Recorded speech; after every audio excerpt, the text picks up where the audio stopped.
Hello and welcome to the Sepang International Circuit on the outskirts of Kuala Lumpur in Malaysia for what promises to be an extremely exciting weekend's motorsport and the start of a new era in touring car racing, the TCR International Series. It all began on Saturday afternoon with qualifying. The 30-minute session saw 5 brands take to the track, but unfortunately we were soon down to 3. The Opel Astras of the Campos team from Spain, one of the first to leave us. They've been having issues all weekend with cooling in the searing temperatures of Sepang, and it was first of all the 18-year-old Spaniard Jordi Oriola who parked up on the circuit, his disgust clear to see, and then soon afterwards his Ukrainian teammate Igor Shkuz slowed and also pulled off track. We then, soon afterwards, lost a second brand, the sole Ford Focus ST car of the Pro Team operation from Italy, with Diego Romanini driving, pulled up, again having suffered glitches and also suffering from cooling problems over the weekend. That left 3 brands to contest the remainder of the qualifying session, and initially it was the Seat Leon cars that were dominant. And these are the cars from the Italian-based Target competition team, and that might look like an Audi TT, but underneath it's a Seat Leon as well. Our sole American driver, Kevin Gleeson, was the best of the Honda Civics run by the West Coast Racing team from Sweden. And you can see just how dirty the track was. But as things went from Q1 into Q2, it looked as though the Seats would come out on top. However, the West Coast team had made some changes to Gleeson's car, and he stopped the clock at the end of Q2, having set the best lap time, 2 minutes 19.717 seconds, and so it would be Gleeson who put the Honda Civic on pole for race 1 at Sepang. The whole team, Jazz, West Coast, Mugen, everybody's been working so hard to get this project running in time for the first round here in Sepang. So hats off to them. They've been busting their tails all day long in the heat, and this one's for them for sure. Hello everyone, this is Mark James in the commentary box in Sepang. This is the first weekend of the TCR International Series, and that's our grid. That is the man that is on pole position, Kevin Gleeson from the United States of America. Charlie Whiting, familiar figure in Formula One, who has the honour of pressing the start button for this first ever TCR International Series race. 5 red lights we're looking for.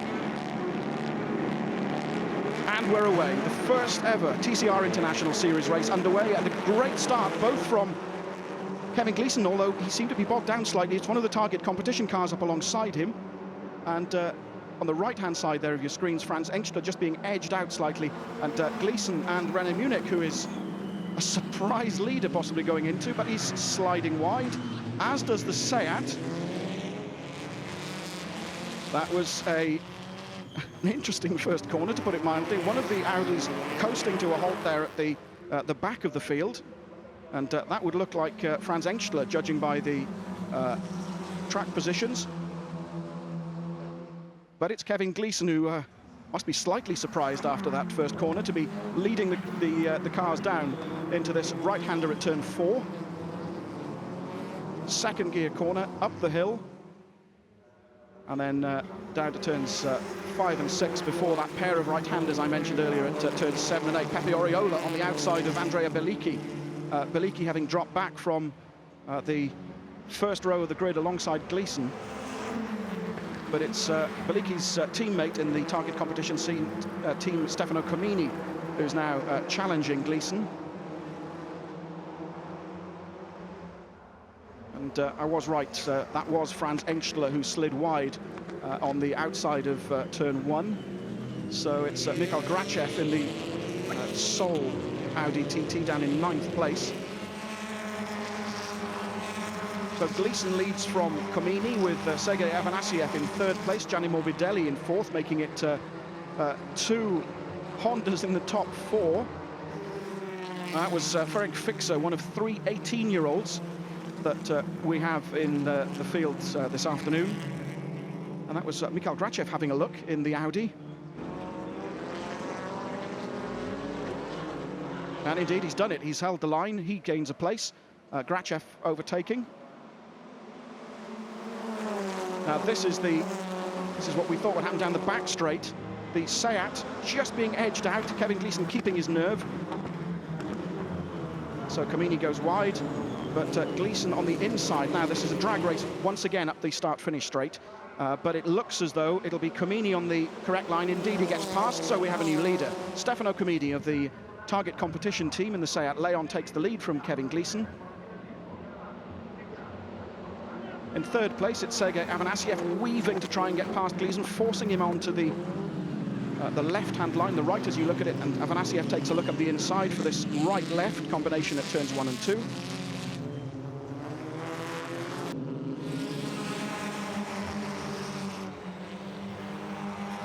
So this is the scrap between, well, second, third, fourth and fifth, I guess. Kamini off into the distance. Afanasyev now in second place, ahead of Gleeson, while we were watching that replay. And another one of the Seats just sneaking past Kevin Gleeson. It's Gianni Morbidelli now coming up on his teammate. So just exiting your shot, and it's Pepe Oriola having a look. Kevin Gleeson also trying to think about getting past, but they're on this slog down to the turn 15 hairpin. And the Honda on the outside of the Seat.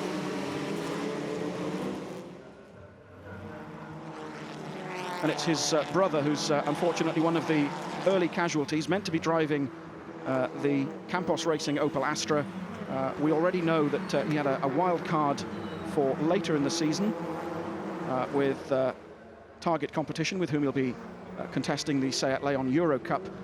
But Spanish team, Spanish driver, would you like to run one of our cars here in Sepang? And the obvious answer was, why not? Well, it appears that the car has cooling issues. Both cars, that of Jordi Oriola and Igor Shkuz from Ukraine, sidelined with running extremely hot. And I understand that they've got, and Oriola having a look. Yes, Oriola passes his teammate. The gap then between Gleeson and Morbidelli now over a second. Gleeson holding his nerve from his far more experienced teammate, and Morbidelli having done pretty much everything in racing, from karts right up to Formula One. And one of the nicest guys here was showing me a cooling system earlier, trying to combat the incredibly high temperatures in the cockpit. There's a t-shirt, pictures are available on Facebook and Twitter, of a t-shirt with a cooling system woven into it. But he was saying that because it's an ice-based system and a little bag that sits in the car, that once the ice melts, which takes about 10 or 15 minutes, then it's not actually much help. In fact, it's a bit of a hindrance. Another drag race going on here between Beliki in the target Seat and Grachev in the Audi. Beliki, though, finding a way past, and Grachev already, Grachev's got a problem, look, slowing tremendously, which is a shame. Both of the Audis sidelined at not even the halfway point in the race. The West Coast Racing team taking a look at Munich's car. I suspect that's going no further. Michel Nukia battling with Ferenc Fixer, and it could well be that the more experienced Danish driver gets the upper hand. Ferenc Fixer, the hopes of Hungary are on his shoulders, driving for the Zengo Motorsport team, again a familiar name, and having come through their academy. Now we're coming down to the left-hander, and has Nukia tucked up the inside. Ooh, locking up, but yes, just goes through. Michel Nukia, a race winner at World Championship level, making that experience stick. Ooh! Gleeson putting pressure, Afanasyev locking up, Gleeson going around the outside, but the Russian driver hanging on. Morbidelli not that far back either, waiting to capitalize, should either make an error. You have to say that, with the exception of that contact right at the start of the race, it's all been quite gentlemanly so far. Touring car racing perhaps has a reputation as a full contact form of motorsport, and as Kevin Gleeson would know only too well, as Gianni Morbidelli would come into the equation as well. The Americans are saying if it's not rubbing, it's not racing. Well, that's very true of touring cars, but they're all behaving themselves so far. Obviously, there's only a limited amount they can do before the second race here tomorrow. That's turn 3, and then there's a relatively short sprint down to the... And Morbidelli's through to this right-hander at turn 4, second gear. And Morbidelli now up through the gears, up into 4th for this left-hander at turn 5. You have to say behind Gleeson, yes, it's Bellicchi, one of our 4 Italian drivers, sneaking past Kevin Gleeson there. And so I don't think Gleeson's going to give up that position without a fight, though. So it's at the moment in this little battle, it's Seat Honda, but it's 2 Seats at the head of the field. Renault Munich having pulled over, car 23. That's the 3rd and final of the Honda Civics. Stefano Comini, car 25. The target competition Seat Leon, who rounds the left-hander at turn 15 for the last time. And it'll be the Swiss national anthem we'll be hearing very shortly, because Stefano Comini signals position number 1. Hey guys, takes the checkered flag, and a fantastic victory. Well done to target competition. It's Pepe Oriola who takes 2nd. So let's take a look then at our first results from the 2015 TCR International Series. And it is Stefano Comini who takes the victory for target competition from Pepe Oriola and Sergei Afanasiev from Team Craft Bamboo Lukoil. The first of the Hondas, Gianni Morbidelli 4th ahead of Andrea Bellicchi, Kevin Gleeson, Jordi Genet, Michel Nuccia, Ferenc Fixer and Lorenzo Velia. The feeling is crazy. I'm really very happy, and it's really a good job to win the race today and to be the first race winner of the TCR. I was not expecting that in the beginning, but I had to expect this, because otherwise my sponsor and the team and the SIA, they wouldn't be glad. So I did my job, and I think I did it okay.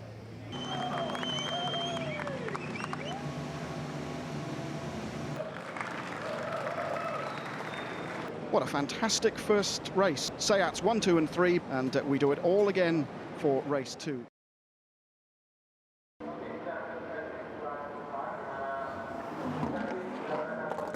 And so for our second race, this is the man on pole position from Spain, Jordi Genet.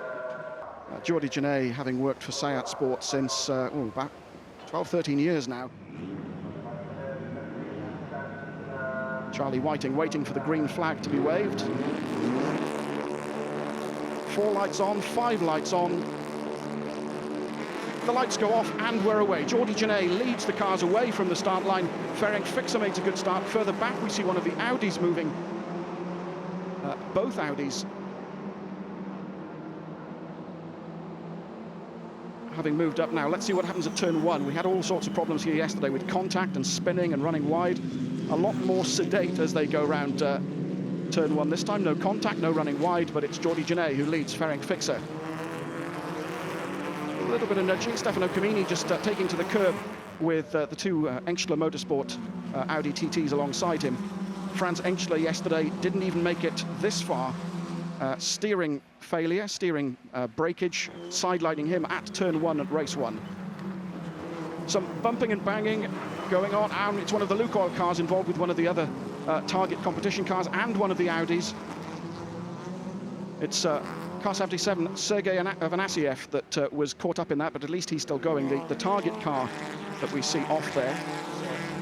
Turn 4, this is the right-hander. This is where the contact happened, and yes, it is Michel Nuccia. You see the orangey-red door mirrors on the car making contact, and Nuccia has stopped out on track. So one of the 3 target competition cars, there's Nuccia coming towards us, making contact with, I think it was first of all Lorenzo Velia, and then Sergei Afanasiev, and that's the reason for his retirement, as Gianni Morbidelli moves out. All sorts of lines being employed as the cars come up the start-finish straight at the start of lap 3. Fixer takes a look up at the inside, but no, that was never going to happen. Turns 1 and 2 then. What do we have here? It's Frank Yu who's locked up and allows a little tap, I think, possibly, which would have been from Mikhail Grachev. and Frank Yu drops a place. Further down the order board, Avanasiev, Geordie Janet's teammate. That will be Sergei Avanasiev then.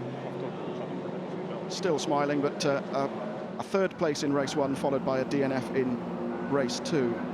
Now, further back, I think you saw the target cars, which I guess would be Beliki. Taking a look at René Munich, just at the top of your shot. We'll see the leaders through, and then if you take a look back, it's the target car still looking, and Pepe Oriola squeezes through, and has he also... Oh, contact again, Oriola squeezing out Ferenc Fixer, and could this be to Gianni Morbidelli's advantage? He's on the outside line, but not giving up because of that, and a gentle, not so gentle nudge from Ferenc Fixer just reminds Gianni that he's there, but I think Gianni's made that stick. Indeed he has. So Pepe Oriola and Gianni Morbidelli both passing Ferenc Fixer. And I think the reputation of touring cars as a bit more of a full contact sport has been justified, certainly in the first 3.5 laps or so of this 10-lap race here at Sepang. And this is Munich running slow?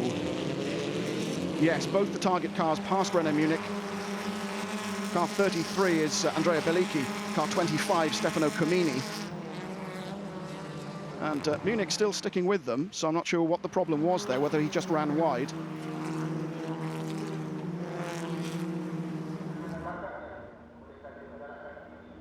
And that's our leading group. Currently, one of the West Coast Hondas in the podium positions. Gianni Morbidelli in 3rd place, as I think, again, Fixer's possibly made that stick. He's on the inside line going round turn 15 and onto the start-finish straight, and edges out the target car. I think, Comini certainly is prepared to let Beliki have things his own way. So we'll see the lines. Again, it's Fixer on the line for the right-hander at turn 1. And then it's the left-hander at 2. And yes, nicely done. Andrea Beliki and possibly Stefano Comini just sneaking. Yes, they have passed Ferenc Fixer. Possibly the red mist getting in the way a little bit of the young Hungarian driver.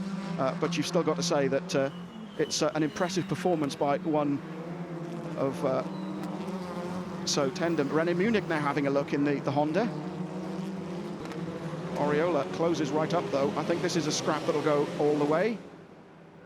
And Morbidelli just a little bit too far behind to make any impression. You see behind there the green sunstrip. The Honda on the right is René Munich. Pepe Oriola dives up the inside, but Geordie, wise old bird that he is, makes that stick. Beliki, Comini, Kevin Gleeson has a look, but we'll have to settle for another lap in 9th place behind Franz Engstler. And talking to Gianni Morbidelli yesterday, he was telling me about the potential braking points and the problem areas on the track. He's saying up to 6th gear, going up the start-finish straight, down to 1st for that turn 1, and very easy. Just to miss your concentration, particularly when you've got someone like Pepe Oriola and Gianni Morbidelli over your shoulder. But Geordie Janet holds his nerve.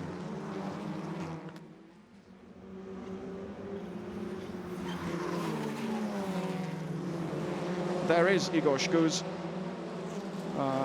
the Campos Racing guys from Spain. Do you know, that's the first time I've seen Janet make any kind of mistake. A little lock up there, which allows Pepe Oriola just to close the gap on him. And that gap now a lot less than 0.3 of a second. So coming down towards this turn 15, Geordie Janet will have to hold his nerve. But you have to say he's driven beautifully since starting from pole. Pepe Oriola takes a look up the inside. Morbidelli content to play the waiting game for now to see what happens with these two Seats ahead. The battle we saw between Munich, Comini, Beliki. Munich, what, 6.4 seconds down. So it's Munich battling with Gleeson, but these guys now really in two scraps. One of the target cars, it is Beliki who's dived up the inside of Gianni Morbidelli on this final lap. So can Kamini, and Gianni's going back at him. No, can't make it stick. Beliki having, it looks like, taken the third and final podium place on the final lap. Kamini takes a look. Out of turn 14, just one more corner remains, but you have to say, the man who's commanded this race, Jordi Genet, heads down to the final corner to take, hope I don't jinx it, the checkered flag. Pepe Oriola in second. It'll be another all-Seat top three with Andrea Beliki. From Italy, Gianni Morbidelli comes back at him. Italian versus Italian. Contact between the pair. And pushes him onto the grass. That, I suspect, will be looked at. But the checkered flag goes. Jordi Genet takes the win ahead of Pepe Oriola. Gianni Morbidelli finishes third after that, I suspect, controversial final lap incident, final corner incident. All right, let's take a look at this last lap incident again. So Morbidelli goes up the inside. Nudge one, then nudge two. Beliki has no option but to take to the grass. And then Jordi Genet taking the win by 7/10 of a second from Pepe Oriola. 1-2-14 Craft Bamboo Lukoil. Gianni Morbidelli makes it the first podium for the Hondas from West Coast Racing from Sweden. Our congratulations to them. Then it's the target competition pair, Kamini Beliki, René Munich, Kevin Gleeson in the Hondas, Mikhail Grachev in the Team Engstler Audi, Frank Yu in the Seat, and then Ferenc Fixer having come back out. One lap down, and Lorenzo Velia 1 lap down, the remainder not classified. Really happy to score 2 second places and leaving Asia with the leading of the championship. As my main goal is to win the championship, no single races. So yeah, I'm really happy with the team. We made a super job all together, especially my mechanics, because the car was late here and they went running to make everything ready and look perfect like it looked on the races. It's a good start. I'm happy and I'm proud, you know, for the result today. The race was not so easy. It was tough race. We had a good fight between me, Oriola, and Beliki in the end. But I must be happy about the result that we did today. The start was good, but I really concentrated on the getaway from the first meters, and then fighting with Fixa on the first laps when my tires were fresh and I planned to escape. I could not do it, and at the end I was trying to hold Pepe, which he was let's say 2-3 tenths faster, and fighting a lot all the time. So let's say I'm really happy because the result is great. One win in the first weekend, it's more than I expected with such a tough grid, but very happy, honestly. Я немножко разочарован, конечно, но я думаю, что мы решим эту проблему. Это только начало.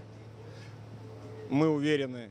Obviously, I'm very upset, but I believe that we're going to solve this problem. This is just the beginning, and we're sure that the Opel has big potential. We're working on it. The mechanics have been working for 2 days without sleeping, trying to solve the problem, but unfortunately, without success so far. Эту проблему, но пока что она не решена и не решается, к сожалению. Поэтому пока вот так вот.